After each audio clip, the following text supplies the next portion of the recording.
आज आपके सामने कुछ खुलासे करने आए हैं और खुलासा जो है वो बीजेपी के पोस्टर बॉय सम्राट चौधरी उर्फ राकेश कुमार जी को लेकर है।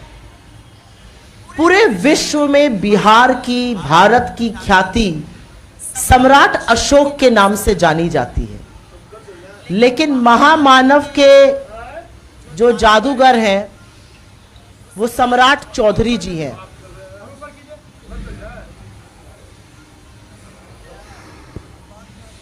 महामानव के जो जादूगर हैं वो सम्राट चौधरी जी हैं और उन्हें ऐसा लगता है महामानव ने ये वरदान दिया है कि वो अपनी सहूलियत अनुसार अपनी उम्र जब चाहे बढ़ा ले और जब चाहे घटा ले, और इस पूरी प्रेस वार्ता के बाद हम आपको एक एक साक्ष्य और सबूत आपके इनबॉक्सेस में और उसकी कॉपी अगर चाहिए होगी तो आपको दे देंगे। अभी तक सम्राट चौधरी जी की डिग्री को लेकर खासा विवाद था, उस पर बड़े प्रश्न थे, उस पर संदेह था, सबूतों के साथ लोगों ने बड़े सवाल और साक्ष्य प्रस्तुत किए। लेकिन अब उनकी उम्र को लेकर भी बहुत सारे झूठ सामने आ रहे हैं और उनके अब के चुनावी हलफनामे में उन्होंने झूठ बोला है। अपने चुनावी एफिडेविट में झूठ बोलने का क्या परिणाम होता है, किस तरह से कैंडिडेट अयोग्य घोषित होता है, किस तरह से चुनाव निरस्त होता है, ये मुझसे बेहतर आप जानते हैं। संविधान के आर्टिकल 173 के तहत अपना नॉमिनेशन भरते वक्त किसी भी कैंडिडेट की उम्र 25 वर्ष या उससे ज्यादा होनी चाहिए, कम से कम 25 वर्ष की आयु होनी चाहिए, और अगर ऐसा नहीं होता है तो कैंडिडेट अयोग्य घोषित होगा।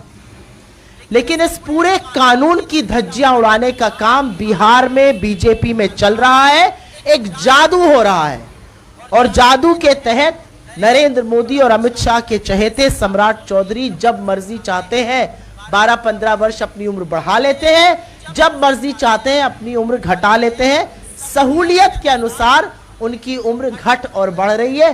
काश ऐसा वरदान हम सबको प्राप्त होता, लेकिन हमें प्राप्त नहीं है क्योंकि हम लोग महामानव और नॉन बायोलॉजिकल के लोग नहीं हैं। अगर होते तो शायद हम भी ऐसे ही अपनी उम्र घटाते बढ़ाते रहते।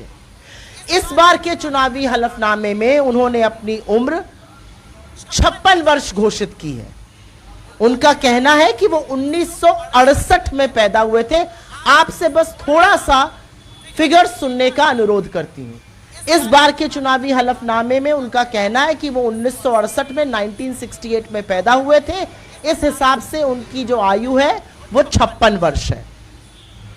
लेकिन जो सुप्रीम कोर्ट का ऑर्डर हम आपको देंगे, 16 अक्टूबर 2003 का सुप्रीम कोर्ट का निर्णायक ऑर्डर है और उसमें फैसला किया गया कि सम्राट चौधरी की जन्मतिथि उर्फ राकेश कुमार की जन्मतिथि 1981 है, जिसके हिसाब से आज उनको 44 साल का होना चाहिए था।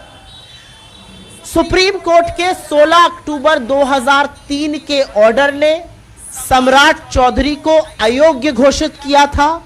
उनके 2000 के परबत्ता से निर्वाचन को रद्द किया गया था और इसी सब के चलते उनको मंत्री पद से भी इस्तीफा देना पड़ा था। आप प्रबुद्ध लोगों को याद होगा 1999 में वो मंत्री बन गए थे, तब वो एमएलसी नहीं थे, एमएलए नहीं थे। 2000 में उन्होंने चुनाव लड़ा परबत्ता से, अपनी उम्र 25 साल से ज्यादा दिखाई। उसके बाद इलेक्शन पिटीशन दायर हुई और 2003 के सुप्रीम कोर्ट के निर्णायक ऑर्डर ने 1981 उनकी डेट ऑफ बर्थ माना, उनका चुनाव रद्द किया, उनको अयोग्य घोषित किया। उच्चतम न्यायालय ने यह फैसला किस आधार पर सुनाया था? बिहार सेकेंडरी एजुकेशन बोर्ड ने एक सर्टिफिकेट इशू किया था। उसमें 1996 में सम्राट चौधरी और राकेश कुमार प्राइवेट कैंडिडेट थे कृतानंद विद्यालय से। उनका रोल नंबर 19 था। यह अलग बात है कि वो एग्जाम में फेल हो गए थे। बिहार सेकेंडरी एजुकेशन बोर्ड ने 1996 में जो सर्टिफिकेट इशू किया था उसके आधार पर सुप्रीम कोर्ट ने यह फैसला सुनाया। और गौरतलब बात यह है कि उनको अयोग्य घोषित करने में उनकी जन्मतिथि को 1981 डिक्लेयर करने में बिहार के बीजेपी के दिवंगत सुशील मोदी जी की बड़ी भूमिका थी। उन्होंने इस मामले को कोर्ट तक ले गए थे और उनकी बड़ी भूमिका थी, और उसके बाद ही सम्राट चौधरी जी का इस्तीफा भी हुआ था। तो आज 44 साल के होने चाहिए थे, लेकिन जादू चल गया, वो 56 के हो गए।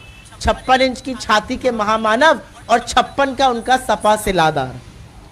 कमाल की बात यह है कि बीजेपी बिहार में जादू से उम्र घट बढ़ रही है, और अब चुनाव आयोग क्या करता है यह देखना जरूरी होगा। लेकिन आगे बढ़ने से पहले एक चीज आपको पुनः याद दिला दूं, 1995 में तारापुर में हत्याकांड हुआ था, ये भी उसमें संलग्न थे, और इन्होंने रिटन में एफिडेविट देकर बोला था कि 1995 में ये मात्र 15 वर्ष के थे, ये नाबालिग थे, और इसी आधार पर इनको बेल मिली थी। तो 1981 में पैदा हुए थे, ये इन्होंने खुद माना, जब इनको तारापुर हत्याकांड में बेल चाहिए थी। 1968 के हो गए जब इनको चुनावी एफिडेविट बढ़ना था, 1968 में पैदा हो गए। उस दौरान उन्होंने लिखित में यह भी दिया था कि राकेश कुमार सम्राट चौधरी के बड़े भाई Rohit Kumar Birla institute of technology में पढ़ रहे थे। 1999 में उनकी उम्र 22 साल थी, ये उनसे छोटे थे, तो ये 25 के कैसे थे 1999 में? ये जो गुत्थी है ये महामानव और उनके सम्राट ही सुलझा सकते हैं। और जैसा कि मैंने कहा, 2010 के हलफनामे में उन्होंने अपने आप को 28 साल का बताया था। तो आप में से कोई भी हाथ उठाकर यह बता दे कि अगर आप 2010 में 28 साल के थे तो 15 साल बाद तो आप 43 या 44 के ही होंगे। या ये कौन सा जादू है कि 2010 के हलफनामे में 28 का व्यक्ति 2025 के हलफनामे में 56 का हो जाता है, और चुनाव आयोग आंखों पे पट्टी बांधकर चुपचाप सो रहा है।